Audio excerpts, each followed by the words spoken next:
ليس هنالك حلم، ولا يمكن أن يكون هناك الحلم والرؤية إلا بالحرية، وليس لنا الحرية في بلداننا. وتنقل الأساتذة راه معروفين أنهم اللي تيبدو الكتاب ويخرجوا الزنقة، على أن الأساتذة راه منهم الكثير تضحك. الحرية لا تعطى، الحرية تؤخذ وتؤدي عليها. والله الواحد يعرف ما هي الأزمان التي تؤدي عليها بها، وهذه كانت تربية جيلنا. الأساتذة يعرفوا أنه في المستقبل غادي يجي عليهم القانون. الحرية يدخل كلامك وتأدي عليه، ومني تكون تنعرف راسي شنكون أديت وتستعد أديك داير وثلث ومربع ومخمس. القانون اللي هذه مدة وحنا عايشين عليه في الحماية وأكدوا الاستقلال. الخوف لا خوف إلا بالله، وأعوذ بالله من الشيطان الرجيم الخاتم غير الإله. وأنه المروج تاع أكاذيب أو القائم بأعمال من شأنها أنها توقع خلل بالأمن العام راه ما تيتعاملوا أقصى معاملة.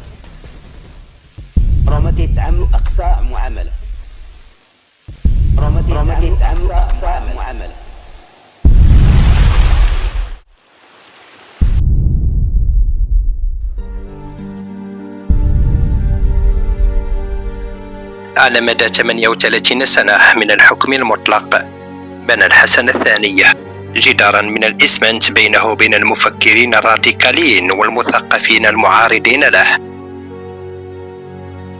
كانت النتيجة أن أغلبهم هاجر خارج الوطن، ومن بقي منهم إما اعتقل أو منع أو استسلم لإغراءات السلطة. مرة سحب جواز المفكر عبد الله العروي ومنعه من السفر إلى فرنسا، بل وحرمه من التدريس بالجامعة. مرة أمر بهدم المسرح البلدي بعد أمسية شعرية معارضة نظمها مثقف اليسار. ومرة سخر من المسرح الطيب الصديقي وجعله يقرأ مسرحية ألفها راكضا. أمم وكالة المغرب العربي للأنباء رغما عن صاحبها المهدي بن نونة مقابل تعويض هزيل صدم صاحبه. كما أعدم الفلسفة في الجامعات المغربية لأنها تنشر أفكارا شيطانية تهدد نظامه حسب رأيه. طرد الكاتب المصري حسن هيكل وأحمد بهاء الدين وكثيرون من المغرب. منع الحسن الثاني نشر كتاب الملكية المغربية والصراع حول السلطة للكاتب والمؤرخ عن معطي منجيب الذي تم اعتقاله.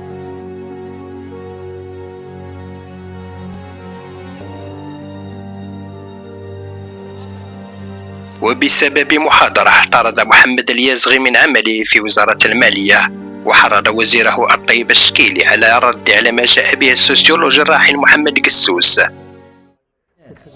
أنا دخلت للسياسة باش نعمل فيها الأجر، وكل شرب دخلت للسياسة لاعتبارات أخلاقية، لاعتبارات فكرية. يمكن يضحك هادشي وحدين أخرين يمكن يقولوا هذا هو البورجوازي الصغير. الموضوع الأساسي ليس هو الوصول إلى السلطة، الموضوع الأساسي هو تغيير المجتمع والمساهمة في إصلاح المجتمع.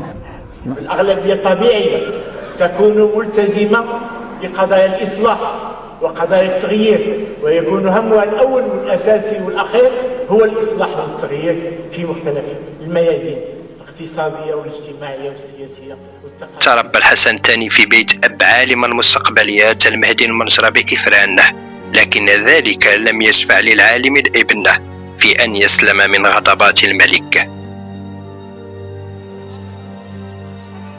المهدي المنجرة هو أكثر المثقفين الراديكاليين صداما مع الحسن الثاني. هذا ما جعل أحدهم يصف هذه العلاقة بأنها أشبه بمسلسل مكسيكي من العداوة. يعترف المنجرة أن الملك حاول أكثر من مرة إغراءه بالمال والسلطة، وعندما يفشل كان يذله، حيث كان يبعث للقاء المنجرة ويتركه ينتظر لساعات طوال في القصر ثم يخلف موعده. يروي أستاذ عالم المستقبليات في مذكراته: في يونيو 1960 جمع محمد الخامس 5 أشخاص، كان من بينهم المهدي المنجرح، وطلب منهم تحضير مسودة الدستور. ذهب المنجرح إلى مدير الديوان الملكي آنذاك محمد عواد، رافضا أن يوضع اسمه في البلاغ لأنه لا يقبل أي دستور ممنوح، ويجب أن يكون هناك مجلس تأسيسي. جاء الرد صادما من ولي العهد الحسن الثاني. ذهب إلى محمد الغزاوي مدير الأمن آنذاك وقال له: قل للمهدي يذهب لكي يرتاح، فقد تعب كثيرا. وكان أن طرد المنجر من الإذاعة ومن عدة مهام كان مكلفا بها. ولي العهد كان هو رئيس الحكومة الفعلية.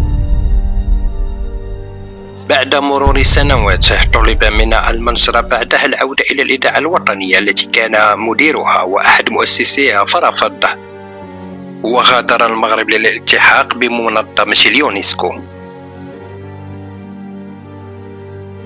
علاقة الحسن الثاني بالمنجر لم تكن دائما متشنجة، فقد كانا يتبادلان لحظات إنسانية جياشة.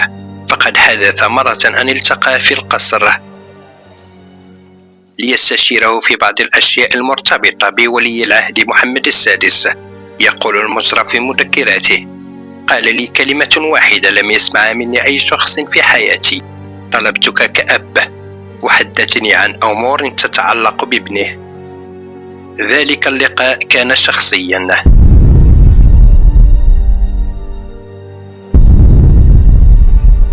كان الحسن الثاني يعرف مزاج المنجر جيدا.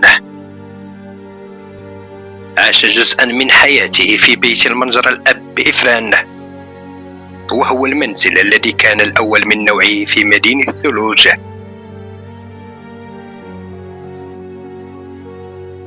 ولم يكن القصر قد بنى بعد بيتا في إفران للعائلة الملكية.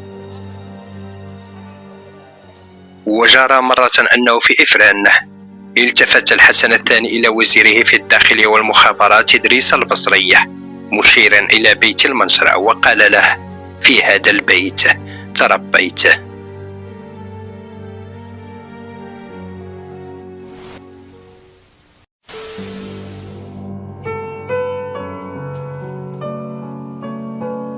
نجح الحسن الثاني في بسط وحماية عرشه بالحديد والصلب،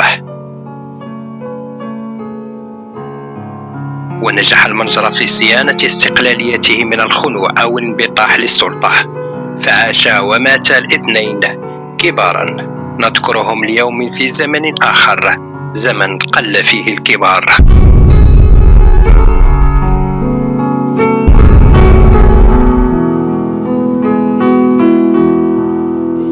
اللي تنبغي نبرهن بهذا الشيء اللي تنقول لكم، راه عباد الله، راه هذه علوم، راه هذه تدرس، إنسان تيهرس عليها ستانو، تيسافر عليها من قد العالم لقد المعالم، تعمل يدو على وثائق اللي ما غتجبرهاش في الكليات ديالنا. تم دابا 10 سنين اللي عرفوا قيمتها. ما عندناش فلوس، عندنا فلوس في الحفلات، ما عندناش فلوس الكتب.